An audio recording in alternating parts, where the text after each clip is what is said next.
thème de notre semaine, c'est le thème de la transformation. Amen. Ah oui, tu peux acclamer le Seigneur parce qu'il va agir. Il va agir puissamment pour faire de grandes choses, des choses merveilleuses et particulièrement transformer tes circonstances parce que notre Dieu est celui-là.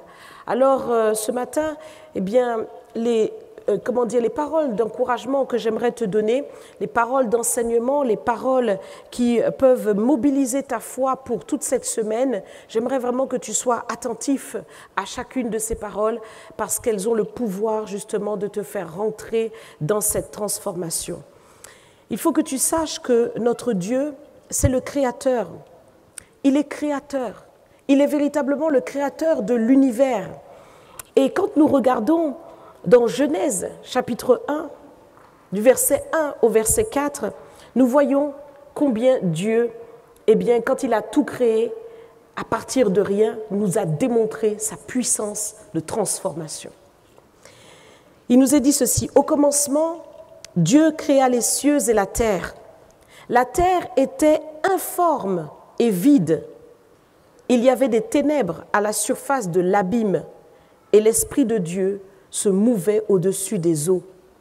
Dieu dit que la lumière soit, et la lumière fut. Dieu vit que la lumière était bonne, et Dieu sépara la lumière d'avec les ténèbres. Nous voyons donc un Dieu capable, à partir du néant, de créer quelque chose d'organisé, quelque chose de cohérent, où nous voyons la lumière qui apparaît, les ténèbres séparées de la lumière. Nous voyons que Dieu a créé les cieux et la terre.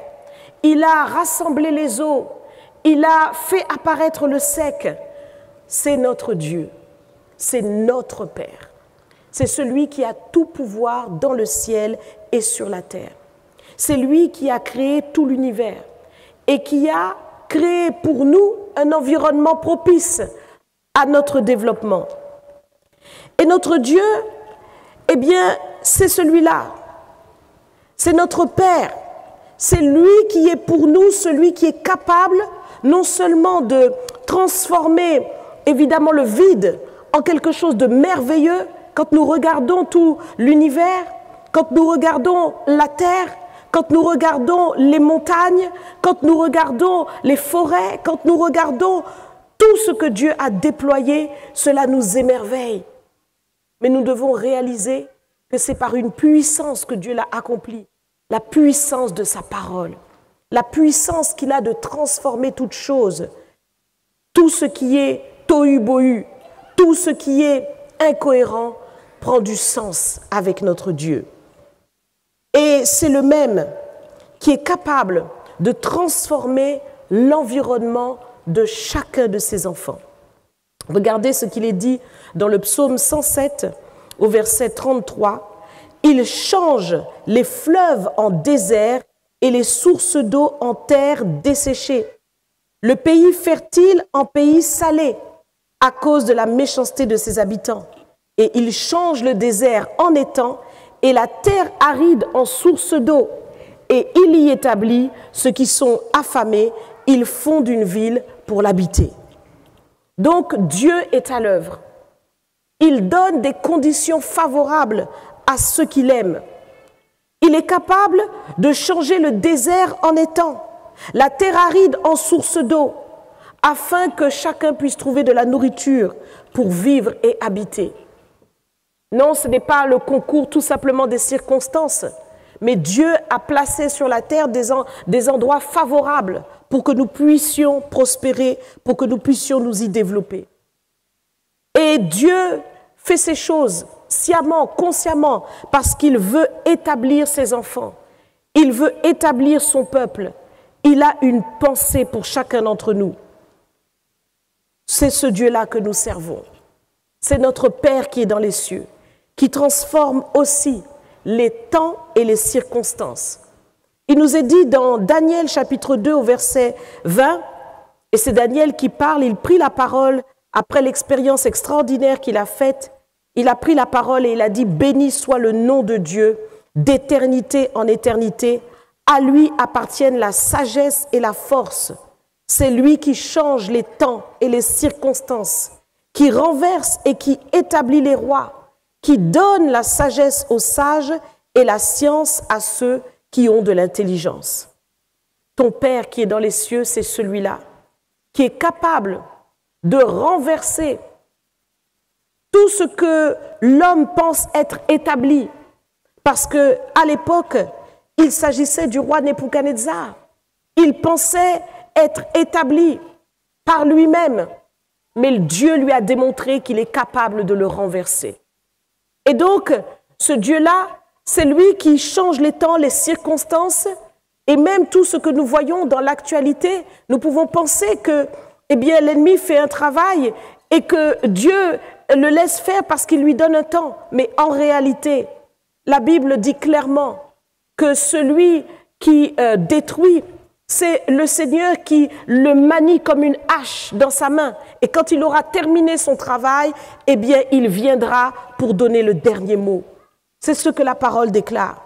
Donc, notre Dieu est vraiment celui qui change les temps et les circonstances. Ce qu'il permet, ce qu'il fait, c'est sa volonté qu'il met en œuvre afin que, eh bien, l'homme puisse reconnaître qu'il est homme et que Dieu est à sa place. Il est Dieu. Notre Dieu transforme les temps et les circonstances. Et il n'y a rien dans ta vie qui lui échappe. Les temps de ta vie sont dans la main de Dieu. Et il est capable de transformer aussi les temps et les circonstances de ta vie. Dieu est celui aussi qui transforme nos réalités. Les réalités que nous traversons, qui peuvent être la pauvreté. Et le Seigneur transforme cela en richesse. Quand vous lisez avec moi dans 1 Samuel chapitre 2, à partir du verset 3, il nous est dit « Ne parlez plus avec tant de hauteur ». C'est Anne qui parle, qui a expérimenté la puissance de Dieu. Que l'arrogance ne sorte plus de votre bouche, car l'Éternel est un Dieu qui sait tout. Et par lui sont pesées toutes les actions. L'arc des puissants est brisé, et les faibles ont la force pour ceinture. Ceux qui étaient rassasiés se louent pour du pain, et ceux qui étaient affamés se reposent. Même la stérile enfante 7 fois, et celle qui avait beaucoup d'enfants est flétrie. L'Éternel fait mourir et il fait vivre. Il fait descendre au séjour des morts et il en fait remonter. L'Éternel appauvrit et il enrichit. Il abaisse et il élève. De la poussière, il retire le pauvre. Du fumier, il relève l'indigent pour les faire asseoir avec les grands. Il leur donne en partage un trône de gloire, car à l'Éternel sont les colonnes de la terre et c'est sur elle qu'il a posé le monde.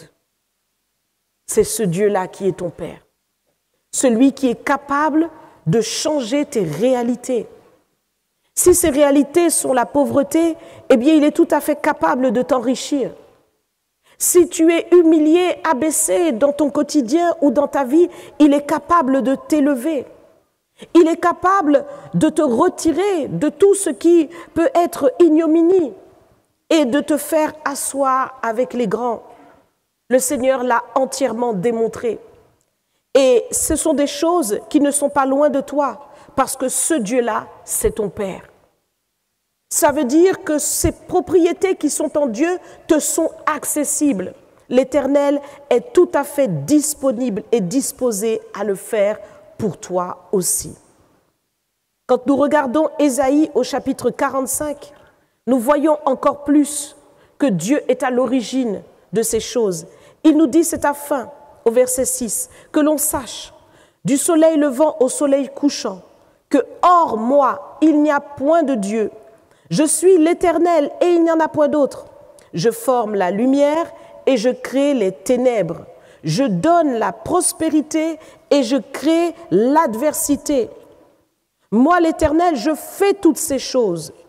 Que les cieux répandent d'en haut et que les nuées laissent couler la justice, que la terre s'ouvre et que le salut y fructifie et qu'il en sorte à la fois la délivrance. Moi, l'Éternel, je crée ces choses. Donc la parole de Dieu nous montre bien que Dieu a une intention. Et lorsqu'il nous fait passer par l'adversité, nous voyons l'œuvre de l'ennemi, mais nous ne réalisons pas que Dieu est derrière, que Dieu permet cela parce qu'il a un travail à faire, un travail de transformation. Le Seigneur est celui qui crée l'adversité et qui donne la prospérité. Et c'est ton Père.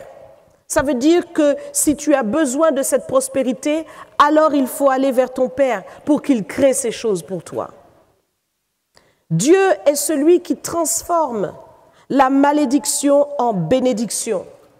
Dans Deutéronome chapitre 23 verset 5, il nous est dit « Mais l'Éternel ton Dieu n'a point voulu écouter Balaam. » Oui, Balaam voulait détruire le peuple d'Israël. Mais voici, parce qu'évidemment c'était un prophète qui avait été soudoyé par Balak. Et il était prêt à déclarer des paroles négatives sur Israël. Mais voici, il nous est dit, l'Éternel ton Dieu n'a point voulu écouter Balaam et l'Éternel ton Dieu a changé pour toi la malédiction en bénédiction parce que tu es aimé de l'Éternel ton Dieu. Amen. Donc la clé véritablement, ça va être ton intimité avec le Seigneur pour rentrer dans le pouvoir que ton Dieu a de transformer toute chose pour toi. Ton ennemi se lève dans le secret. Toi, tu ne le vois pas, mais tu en ressens les effets. Peut-être que dans ton sommeil, c'est difficile. Peut-être que tu vois des choses que tu n'aurais pas voulu voir. Peut-être qu'il se passe des choses que tu ne peux pas expliquer. Mais c'est ton ennemi qui fait un travail dans le secret.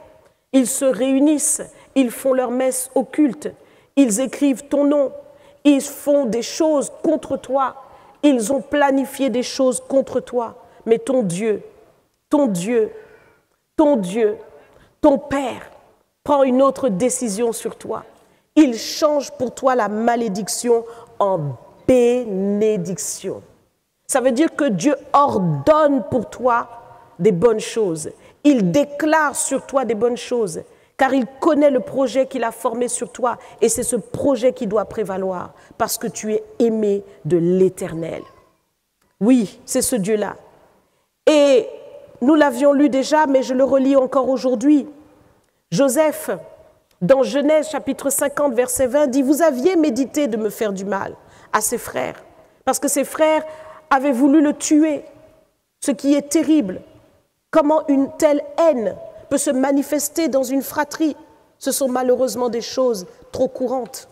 Mais effectivement, Joseph ne s'est pas laissé impressionner par tout cela. Bien que ça ait été une épreuve très difficile dans sa vie, mais Dieu a renversé tout cela pour l'élever. Et il dit, dans Genèse 50 au verset 20 à ses frères, « Vous aviez médité de me faire du mal. Dieu l'a changé en bien pour accomplir ce qui arrive aujourd'hui, pour sauver la vie à un peuple nombreux. » Donc Dieu est celui-là. C'est celui qui est capable de changer le mal en bien. Nous l'avons lu, combien notre Dieu transforme toutes choses. Et j'aimerais que tu prennes le temps de regarder toutes les choses négatives de ta vie que tu aimerais voir transformées. Regarde toutes les choses que tu aimerais voir transformées. Et sache que le pouvoir est dans la main de ton Dieu de changer tout ça. Le pouvoir est dans la main de ton Père de transformer tout cela. Il a le pouvoir. S'il y a encore du vide, le Seigneur est capable de le remplir. S'il y a des choses qui manquent, le Seigneur est capable de pourvoir. Le Seigneur est celui qui transforme toutes choses. Et comment le fait-il? Nous l'avons vu, le Seigneur déclare une parole. Tout ce que Dieu fait, c'est par sa parole. Dans Jean chapitre 1, à partir du verset 1, il nous est dit « Au commencement était la parole. Et la parole était avec Dieu. Et la parole était Dieu. » La parole était Dieu. Elle était au commencement avec Dieu. Toutes choses ont été faites par elle et rien de ce qui a été fait n'a été fait sans elle. Au commencement était la parole. Et la parole était Dieu. Nous devons réaliser qu'est-ce que cela signifie. Parce qu'aujourd'hui, il y a beaucoup de paroles qui ne sont pas Dieu. La parole humaine n'est pas Dieu. Mais au commencement, c'était la parole de Dieu. Et la parole était Dieu. Ça veut dire que la parole se suffit à elle-même pour accomplir toute chose. Et nous le savons, elle s'est faite chair. Cette parole, c'est Jésus. Cette parole, c'est Jésus, ton Sauveur, ton Seigneur, ton Maître, ton Père. C'est lui. C'est lui que tu pries, c'est lui que tu loues, c'est lui que tu adores, c'est à lui que tu appartiens. C'est lui la parole. C'est lui le créateur de toutes choses. C'est lui qui a le pouvoir de transformer toutes choses. C'est lui qui crée. C'est lui qui fait et qui défait. C'est lui qui élève et qui abaisse. C'est lui, c'est la parole. Et tout ce qu'il fait, c'est par lui, par la parole. Et maintenant, la grande question, c'est comment tu vas faire pour pouvoir effectivement faire en sorte que le Seigneur déclare une parole pour transformer les circonstances de ta vie, puisque nous voyons que tout ce que Dieu fait, c'est par sa parole. Comment est-ce que tu vas faire pour que cette parole puisse jaillir afin que tes circonstances soient transformées? Eh bien, la première des choses, c'est que tu dois réaliser où est Jésus. Est-ce que tu peux poser cette question à quelqu'un à côté de toi? Où est Jésus? Où est Jésus? Parce que c'est lui la parole faite chair. Où est-il? Pour pouvoir transformer toutes choses. Il est premièrement où?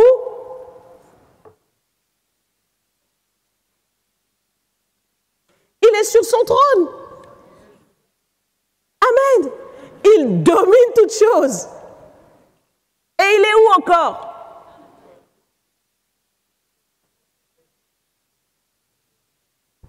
Tu n'oses pas le dire? Ah oui, tu devrais le dire avec force. Il est en moi. Ah bon, il est qu'en moi alors? Mais je veux t'entendre. Ah! Alléluia! Jésus est en toi! Je ne sais pas, je ne sais pas si même tu réalises. Tu n'as pas l'air très excité de savoir que Jésus est en toi. Est-ce que tu réalises qu'il est en toi? Mais je pense que bien souvent, on ne réalise pas parce qu'on ne veut pas justement mourir à soi.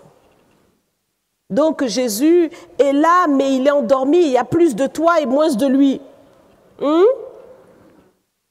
Mais par la grâce de Dieu, avec tous les meetings de réveil et de puissance,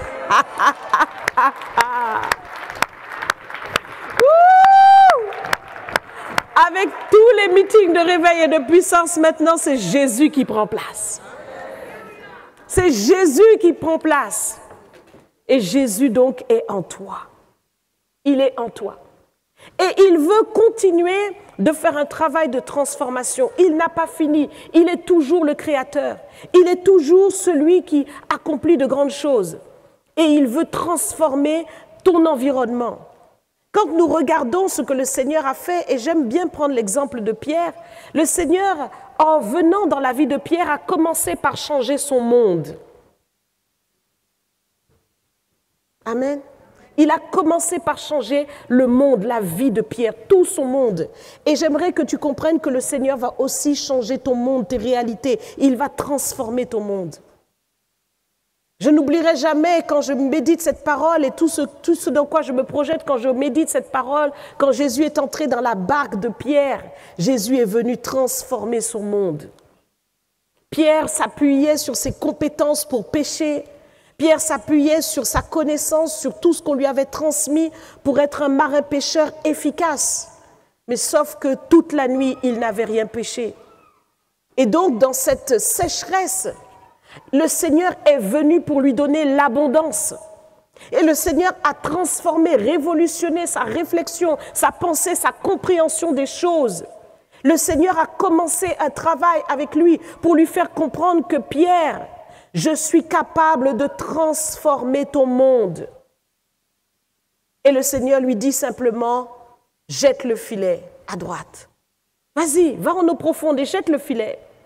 Et quand Pierre l'a fait, il a attrapé une pêche miraculeuse comme jamais. Cela représentait certainement, mais certainement au moins une année ou plusieurs années de pêche. Vous imaginez, en un instant, ce que vous gagnez peut-être avec beaucoup d'efforts, Dieu vous le donne cadeau. Qui veut ça? Amen. Qui veut ça? Alléluia. Si Jésus rentre pleinement en toi, dans ta barque, dans ta vie, quelque chose va se passer qui sera inouï, qui va dépasser ton entendement. Parce que c'est ce que Jésus fait. Il transforme toutes choses. Et ça n'a pas fini. Le Seigneur a emmené Pierre dans des dimensions. Pierre avait l'habitude de l'élément de l'eau, de la mer. Il avait l'habitude de cet élément-là. Et il sait qu'avec la mer, eh bien, il ne faut pas jouer. Parce que lorsque la mer se soulève, là, la vie peut être en danger. Il avait l'habitude de ces choses et il voyait les choses d'une certaine manière. Il sait qu'il ne faut pas prendre le bateau lorsque le temps est mauvais. Parce que sinon, on y risque sa vie. Mais voyez, je vous ai dit que le Seigneur renverse toutes choses. Et le Seigneur a renversé tout cela dans l'entendement de Pierre. Le Seigneur agit, il vient dans la barque à nouveau. Comment se fait-il que le Seigneur arrive dans la barque, mais maintenant il marche sur les eaux? Il marche sur les eaux. La tempête est levée, les situations sont totalement bouleversées et les apôtres ont peur pour leur vie. Ils sentent qu'ils sont en danger et le Seigneur arrive. Il vient. Alors les apôtres se disent c'est peut-être un fantôme, mais le Seigneur dit n'ayez pas peur, c'est moi. Ça veut dire c'est normal. Avec Jésus, ce qui est anormal devient normal et ce qui est normal devient anormal. Alléluia! N'ayez pas peur, ne crains pas. Amen. Et donc le Seigneur, il vient et il dit à Pierre, ah ça c'est merveilleux, parce que Pierre lui dit, mais Seigneur, si c'est vraiment toi, ordonne que je vienne.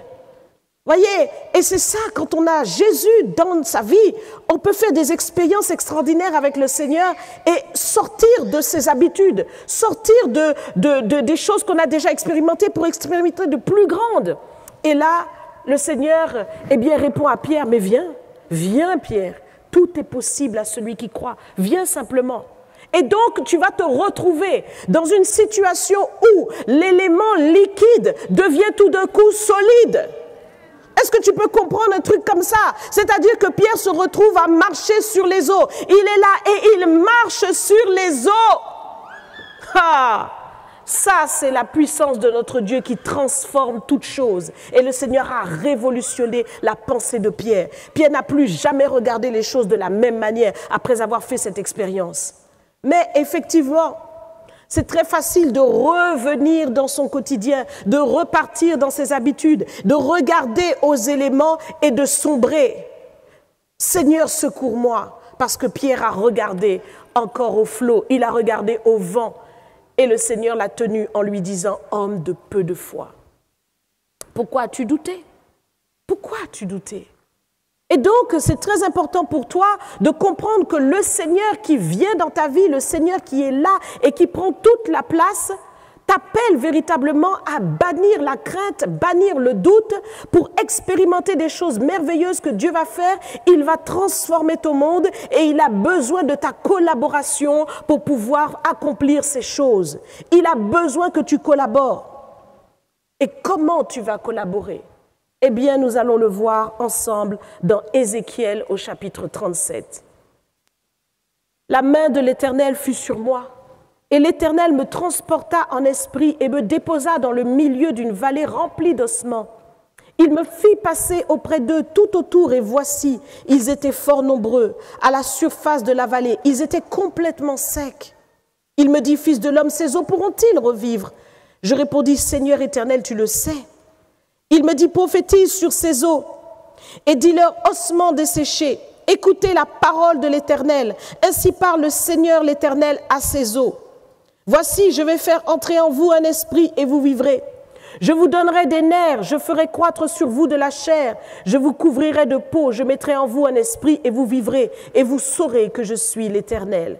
Je prophétisais selon l'ordre que j'avais reçu, et comme je prophétisais, il y eut un bruit, et voici, il se fit un mouvement, et les os s'approchèrent les uns des autres. Je regardai, et voici, il leur vint des nerfs, la chair crue, et la peau les couvrit par-dessus, mais il n'y avait point en eux d'esprit. Il me dit, prophétise et parle à l'esprit, prophétise, fils de l'homme, dis à l'esprit, ainsi parle le Seigneur l'Éternel. Esprit, viens des quatre vents, souffle sur ces morts et qu'ils revivent. Je prophétisais selon l'ordre qu'il m'avait donné. Et l'esprit entra en eux et ils reprirent vie et ils se tinrent sur leurs pieds. C'était une armée nombreuse, très nombreuse. Amen. Voilà donc un passage qui nous aide à comprendre comment le Seigneur va pouvoir, au milieu de nous, accomplir cette grande transformation de toutes nos circonstances, de tout ce qui nous entoure. Le Seigneur a besoin d'une chose. Premièrement, c'est ta bouche. Dieu a besoin de ta bouche. Or, beaucoup de croyants gardent leur bouche fermée. Tu n'arrives pas à laisser le Seigneur ouvrir ta bouche pour pouvoir qu'il la remplisse. Et donc, tu restes là, bouche fermée dans ta prière. Et puis, c'est fini. Non, ta prière doit être bouche ouverte, à haute voix. Et oui, Dieu veut utiliser ta bouche. Ici, le Seigneur utilise son prophète et il lui fait expérimenter quelque chose de fort. Il l'emmène dans une vallée d'ossements. Imaginez cette situation totalement impossible pour un homme, de transformer des ossements en une armée. Transformer des ossements en une armée. Mais le Seigneur, dans cette grande vision qu'il a donnée à Ézéchiel, lui montre que c'est possible. Tout est possible à celui qui croit. Et si tu rentres vraiment dans cette dimension de la foi, alors tu n'auras pas de limite. Tu n'auras pas de limite. Le Seigneur parle à son prophète et il lui dit, « Fils de l'homme, ces os pourront-ils revivre ?» Alors le prophète regarde et pour lui, « Seigneur, tu sais, parce que là c'est compliqué. » Et parfois, tu peux voir aussi une situation et être dans un état d'esprit où tu te dis peut-être ben oui, mais peut-être ben non aussi. On ne sait pas trop parce que là, vraiment, c'est compliqué. Il n'y a aucune situation qui soit trop compliquée pour ton Dieu.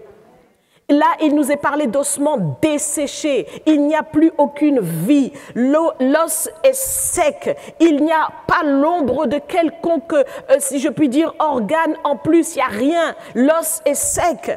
Et ce sont des ossements. Et chaque os sont totalement désorganisés. Mais là, voici ce qui nous est dit. Le Seigneur lui a donné la stratégie, il lui a donné la technique. Il lui a dit comment faire pour transformer une montagne ou une vallée remplie d'ossements en une armée. Et il lui a expliqué comment faire. Il lui a dit prophétise. Ça veut dire parle de la part de Dieu. Parce que le mot prophétiser veut dire parler de la part de Dieu. Prophétise et ordonne.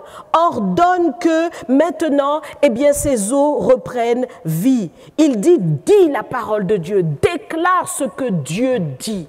Et c'est très important, mes bien-aimés, de comprendre que lorsque le Seigneur veut transformer ton monde, il te faut connaître la parole de Dieu. Bien souvent, tu ne connais pas assez la parole de Dieu et donc tu ne peux pas la proclamer sur tes circonstances, sur ta vie, pour déclarer quelque chose de véritable qui va dominer la circonstance et lui faire plier devant l'autorité de la parole du Seigneur. Il faut que tu connaisses la parole et que tu la déclares. Ainsi parle le Seigneur. Ainsi parle le Seigneur. Voici ce que Dieu dit dans telle situation. Voici ce que Dieu déclare au nom de Jésus. Et donc, le prophète s'est exécuté. Et lorsqu'il a commencé donc à parler, il y a eu un mouvement. Il nous est dit que exactement tout ce qu'il a ordonné, les nerfs, la chair, la peau, tout cela s'est fait. Mais il n'y avait toujours pas de vie dans ces corps, mais au moins déjà il y a eu une transformation. Et ces choses peuvent ressembler à nos vies. Parfois nous commençons des choses avec le Seigneur et nous commençons de voir les prémices d'un mouvement, de quelque chose qui évolue. On voit une prospérité qui vient, on voit une bénédiction qui arrive et on se dit c'est bon. Mais non, il y a encore plus. Amen. Il y a encore plus. Et il a réalisé cela. Il a vu que le mouvement s'est produit, que les os se sont rapprochés, que les nerfs sont venus, la chair a cru, la peau les a couverts. Il aurait pu se dire, ben c'est bon. Mais non, il voulait vraiment qu'il revive. Et il faut que tu ailles jusqu'au bout du processus. Tu dois aller jusqu'au bout avec ton Dieu. Tu dois rentrer dans tout ce que le Seigneur a prévu.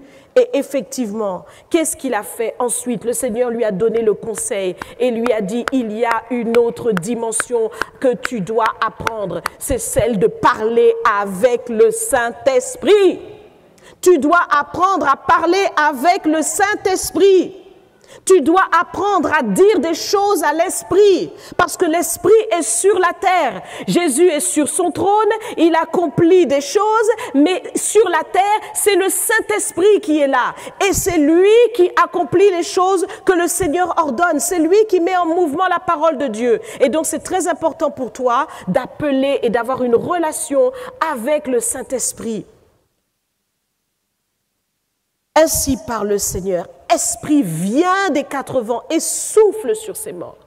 Vous savez, quand vous appelez les 4 vents, je n'aurai pas le temps de rentrer dans toute la révélation de ce que représentent les 4 vents, mais quand vous appelez les 4 vents, cela crée effectivement un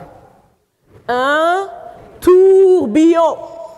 Un tourbillon, c'est la puissance de Dieu qui se met à l'œuvre pour accomplir des choses. Dans le tourbillon, plus rien ne résiste. Dans le tourbillon, plus rien ne s'oppose. Dans le tourbillon, plus rien ne peut tenir. Mais tout doit céder dans le tourbillon. Vous avez déjà vu les tornades ? Est-ce que vous avez déjà vu les tornades? Il n'y a rien qui résiste à la tornade. Et c'est ce qu'il faut. Parfois, il ne faut pas simplement un vent, mais il faut une tornade. Vous êtes là ce matin? Il faut une tornade. Il faut une tornade. Et je demande la tornade. Je demande la tornade sur nous. La tornade sur le Centre du Réveil Chrétien International. La tornade de Dieu qui accomplit un bouleversement total. Amen.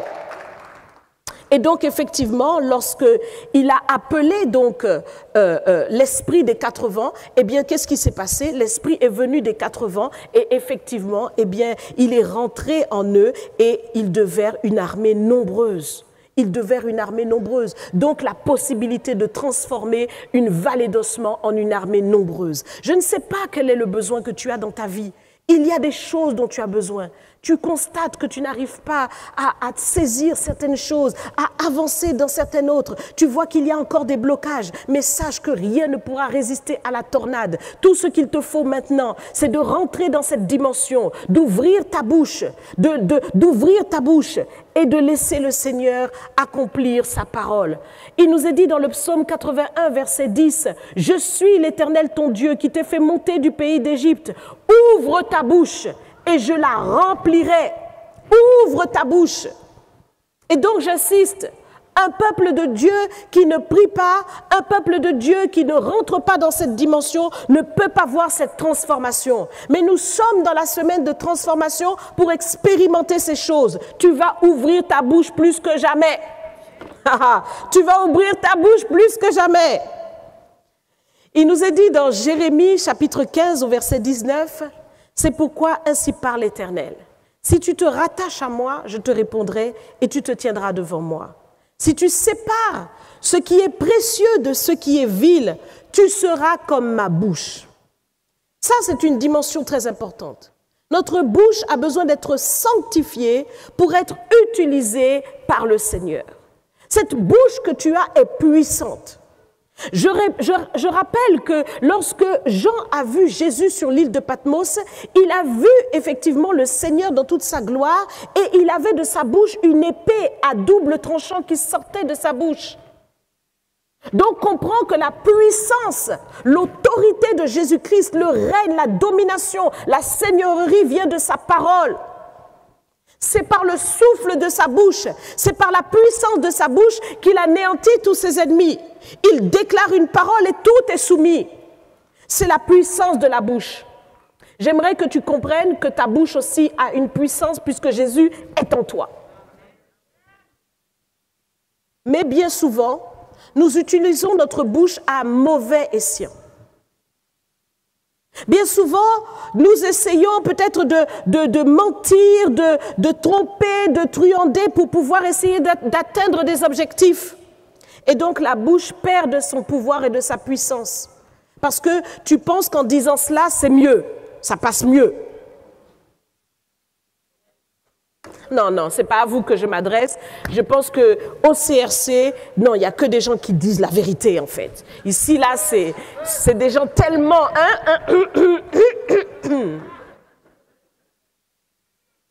N'est-ce pas?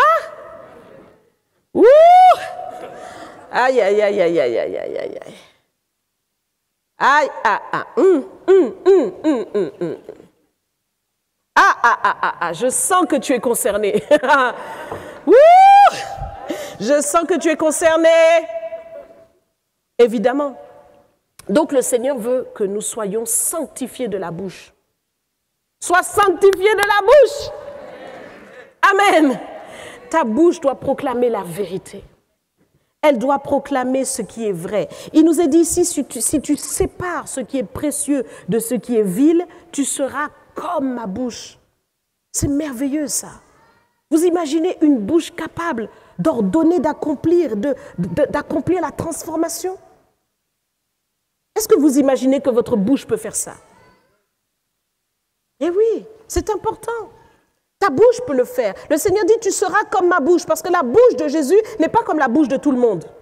Quand le Seigneur était en train d'enseigner au milieu de son peuple en Israël, eh bien, il nous est clairement dit que tout le monde était bouleversé. Il disait, mais toi, tu enseignes avec autorité, tu n'enseignes pas comme nous. Mais il y a une puissance qui se dégage lorsque toi, tu enseignes. Il y a quelque chose qui se passe lorsque tu enseignes. Les miracles t'accompagnent, la puissance de Dieu se déploie.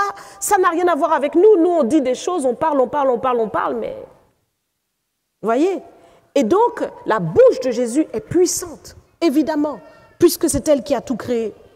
Donc, le Seigneur veut que ta bouche soit comme sa bouche. Et il peut faire cela si tu sépares ce qui est vil de ce qui est précieux. Si tu veilles à ta bouche, si tu veilles à tes lèvres pour faire de ta bouche la bouche de Jésus, afin que ta bouche proclame la parole du Seigneur et qu'au travers de la parole du Seigneur, ton monde soit transformé et tout autour de toi soit transformé. Les disciples ont compris cela et ils sont rentrés dans cette dimension-là. C'est la parole de la transformation qu'ils ont proclamée, une parole qui a autorité sur les circonstances et qui ont pu renverser toutes sortes de maux, toutes sortes de maladies, qui a pu véritablement bouleverser des rois et qui a placé maintenant effectivement la foi chrétienne comme référence. Regardez encore avec moi, et c'est par là que je vais terminer, dans Marc chapitre 11, au verset 22, Jésus prit la parole et leur dit, « Ayez foi en Dieu. Je vous le dis en vérité, si quelqu'un dit à cette montagne, ôte-toi de là et jette-toi dans la mer. Et s'il ne doute point en son cœur, mais croit que ce qu'il dit arrive, il le verra s'accomplir. C'est pourquoi je vous dis, tout ce que vous demanderez en priant, croyez que vous l'avez reçu et vous le verrez s'accomplir. » Il y a tellement de choses à glaner dans ce passage. Mais déjà pour aujourd'hui, ce sur quoi nous voulons nous concentrer, c'est le fait de l'association entre la foi et la bouche. L'association entre la foi et la parole. Réaliser que la parole a le pouvoir de transformer, de renverser, de faire, de défaire, d'ordonner. Mais tout cela, c'est si tu le fais avec foi. Et quand tu le fais avec foi, cette chose est certaine. Le résultat est certain. Le résultat est garanti. Et donc, c'est très important pour toi de faire attention à ce que le Seigneur dit ici. Parler maintenant va devenir ton succès.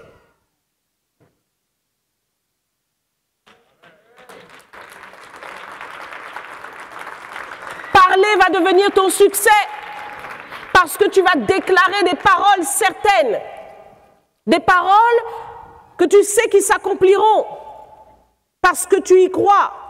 Et donc tu vas te positionner, tu ne parleras plus en l'air.